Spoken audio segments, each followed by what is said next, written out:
Alright guys, so pakikita muna natin yung motor. So ito yung motor na tina-top speed natin. So pasensya na kayo,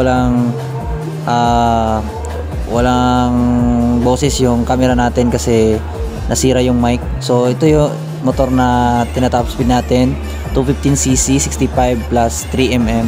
Tapos yung sprocket natin is 38 diyan sa luyo. Tapos sa unahan naman is 15 yan, 1538. So 48 yung kadena natin. Tapos 215cc siya. So yung clutch natin problema kasi medyo yung adjust, sobrang higpit lang. So ito tinatry nating gamitan ng GPS app, no, para makita natin yung totoong takbo natin kasi delay na talaga yung speedometer natin. So ayan, so tinatry kong gumagalaw ba yung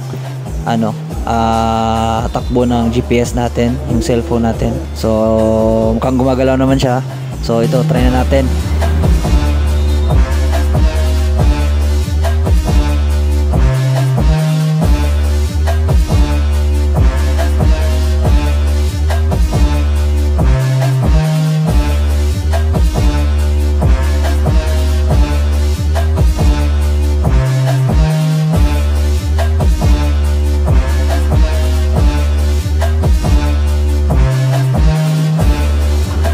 So ayan mga boss, pansinin nyo yung RPM, no? So sumasagad naman siya sa high RPM, kaso slide talaga yung lining natin kasi sobrang higpit.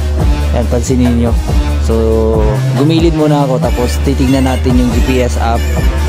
So problema natin is hindi na on yung location ng GPS app natin. So hindi nakita talaga kung ilan yung takbo.